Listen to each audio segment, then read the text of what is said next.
and welcome to January. This is our Thyroid Awareness Month. And we're going to be preparing some recipes that have some great anti-inflammatory properties in the ingredients. Today's dish is going to be a salmon poached in court bouillon. Yep, we're going to make a court bouillon with some carrots, celery, some citrus for the anti-inflammatory, some bay leaves, peppercorns, and we're going to also be making some homemade pasta, a mixture of semolina and whole wheat with a little bit of turmeric in it, which is also great for anti-inflammatory. Well, I'm going to start now with the court bouillon to poach the salmon in. And I'm going to start on the pasta. Well, you use court bouillon to cook fish for the most part, is what I've used it for in my career as a chef. It's just a mixture of your mirepoix, which is in pretty much every great dish that we make, a little bit of citrus, some fresh herbs, peppers, garlic will get us where we need to go. Right, and over here, simply all I've done right now is mix the two flours together. So I have a cup of whole wheat flour and a cup of semolina flour, which is a hard or winter wheat, the semolina. I'm going to add in my eggs. I also want to start mixing my turmeric and water to infuse the turmeric in to the water here that I'm going to need.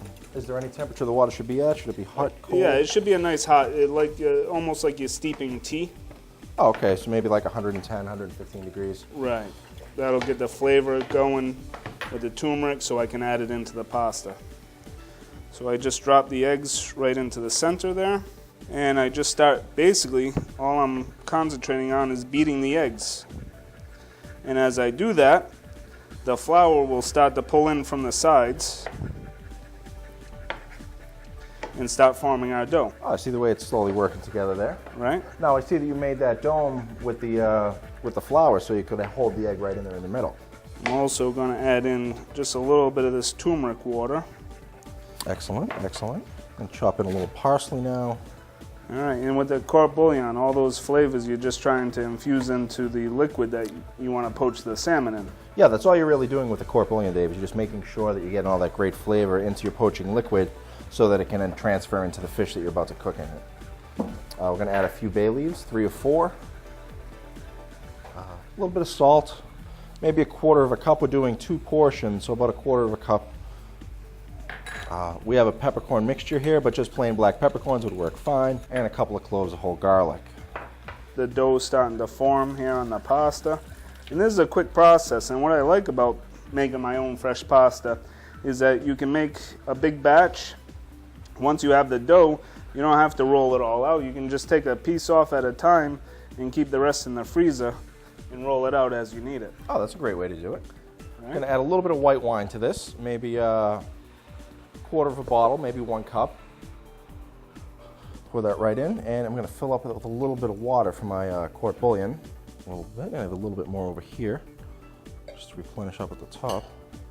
I'm going to set this on the back burner for a few. You're going to want to let that simmer for about 10 to 15 minutes before you even think about putting the fish into it. So let's put this back here. Now that the dough is starting to come together, I'm just going to knead this with my hands and pull in as much of the flour as the liquid will take. You want a nice smooth texture to your dough, but really the hand kneading process I just do until I got a nice firm dough here on the cutting board, and then I'm going to let the machine do the rest of the work. So you're just trying to get it all to come together right now? Exactly. All right, what we have here is salmon we purchased at the supermarket. If you go back to our summer shows, you'll see that we showed you how to cut fish. Today we're just going to take it right from the market and use it the way we have it. For poaching, I like to leave it skin on. Keeps it a little firmer in the water when it comes out. It stays together better, and that will come right off anyway. All right, Dave, so our court bouillon's been going for a while. It's time to put the salmon in, and then right after that, we'll start talking about that pasta. All right. So that just slides right in there, huh? Slide it right in. Poaching, you want to go at about 145 to 160. It's going to take you about 10 to 12 minutes. So if you have an electric burner, you want to look at about medium heat. If it's gas, maybe a little bit over medium. The way I always tell is just a few little bubbles starting to form on the bottom just before it's ready to simmer. That's my telltale sign that it's at the right temperature. So the pasta, I got my dough here. What I did is I cut it in quarters because I just work with a little section at a time. I'm just going to flatten it out a little bit in my hands. And what's going to happen is we still have a kneading process to go through. This dough is still kind of lumpy and doesn't have a nice smooth texture to it. So I'm actually, like I said, I'm going to use the machine to help us do that. My rolling attachment on here, and we're going to have to slide this through several different times. Now I imagine if you didn't have the machine, I guess you could do this with a rolling pin at home. Exactly. The process would just be a little longer, that's all. A little bit more elbow grease needed. What I'm looking for is, you can see that the texture of this dough is very coarse and grainy. I'm trying to get it to a nice smooth texture in the dough and just have a nice dough to work with. And then once we get to that one more time through, and then we can start rolling it to its proper thickness. And the thickness that we're going for here is all dependent. Today we're going to be making some fettuccine. The different settings on the machine go from 0 to 10. And we went only to number 4 on as far as the thickness. And we got a nice sheet of pasta here. All we have to do is cut it now. So I have my pasta all rolled out now. We're ready to cut it. And I've changed out the rolling attachment to a fettuccine cutting attachment. And just feed it through there. Start catching it in this side. And if you don't have these attachments, you can simply use your, just cut it with the knife. Now would you just roll the pasta up into a curl and then just slice? Exactly. Always a nice way to go. Now while you're doing that, I'm going to add a little bit of sea salt to the boiling water we have here to get it ready. It's about 1.5 gallons of water. We're using about, I would say, 3/4 cup of sea salt in there. We're going to stir that up a little bit just so it mixes in nicely. Try to stay away from the iodized salt. The salt crystals are a little smaller and it's going to give a harsher salty taste to your dishes. So we have our pasta all cut now. Going to go right into the boiling water, and this is, since this is fresh pasta, it only needs about, I don't know, 2 to 3 minutes in the boiling water. And you just want to kind of let it drizzle in there so that each strand doesn't get stuck to the other. Give it a quick stir. That I can do for you, sir. All right, Dave, if you could chop me up that garlic right there, we can saute up this spinach. It's a nice way to do it. A quick little smash makes it a lot easier. Put a quick knife through that, splash that right in. You get that nice little sizzle. Going to put a little bit of brown on that. And while I do this, Dave, if you want to take care of that pasta, I think it's ready. Now we're going to let the garlic go for a little bit. Have a towel, please, Pete. I'll gladly give you a towel, Dave. Even though we are professional chefs, it still gets to us. So we've had the garlic going for about a minute. We'll throw our spinach in. So we're going to let that spinach wilt down a little bit. Got the pasta whenever you're ready. I'll bring this over to you. I'll scoop that over there. No, we're going to go right in the pan. Dump the pasta right in.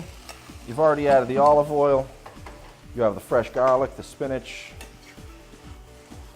Just try not to spill it. Get a nice mix in there. Switch hands. Maybe a little bit more olive oil. The olive oil in this dish is kind of the sauce that kind of brings everything together. Yeah, we use it to be the oil to saute this up, and just a little touch at the end to go around, maybe a ½ teaspoon, just as a little extra flavor. Okay, it's time to plate. All right, I'm just going to take some of this lovely pasta, not too much. Conscious of our portion sizes. Make sure we get some spinach on there. I'm sure you do. Now with the salmon, when you take it out of the liquid, you may have a few things on it. You can just pull those off with your hand, or if you have a pair of tongs right next to you, you can. Just going to put this right on top. And poaching fish is a very healthy way to do it, as you don't get any extra fat or oil from cooking. It's just right in the liquid, which gives it a great flavor. So Beautiful. Give this to you. Put that right on top. Give that right back to you. Excellent. How about a little drizzle of olive oil right over the top of all that? Just a little glaze atop of that, no problem. Right. Again, we're using extra virgin olive oil, so even though it is oil, it is very healthy for you. All right, looking forward to this. All right. I like the pink of the salmon contrasted with the yellow of the pasta. That turmeric in it really does it too. Poaching, very, very healthful way of cooking too. You're not adding any extra fat. All you're really doing is adding flavor to it. Yeah, that citrus flavor really comes through a lot. This salmon's really good, really cooked well and very helpful for you. The omega-3 fatty acids and the reduction of inflammation. Yeah, also the pasta with the turmeric in it too really does help take care of the inflammation in your body, especially here for Thyroid Awareness Month here in January. Exactly. Another success. As always. All right. January is National Thyroid Awareness Month. The thyroid gland is responsible for producing hormones necessary for normal metabolism. Foods that are helpful at reducing inflammation are thought to be beneficial for preventing or reducing symptoms of chronic disease, including thyroid disorders. The cause of chronic inflammatory disorders can be genetic or environmental. Scientists have found that smoking, high blood pressure, excess body fat, a sedentary lifestyle, and eating a poor diet all contribute to chronic inflammation and disease.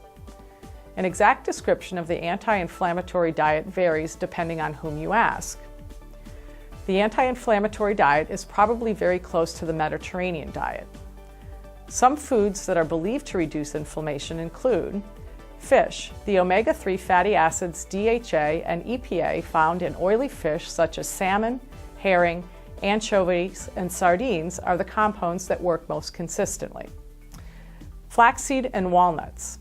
New research has found that the plant version of omega-3 fatty acids, ALA, found in flax seeds and walnuts reduces inflammation. Vitamins E and C. Nuts, seeds, oils, especially wheat germ oil, sunflower seeds, and almonds are high in vitamin E. Fruits and vegetables, especially strawberries, oranges, cantaloupes, tomatoes, mangoes, cauliflower, broccoli, and sweet potatoes are high in vitamin C. Most importantly, nutrition advice for reducing inflammatory conditions is the same as that for living a healthy life. Following a Mediterranean style or vegetarian diet, losing excess body fat, and cutting back on fatty meat and high-fat dairy products.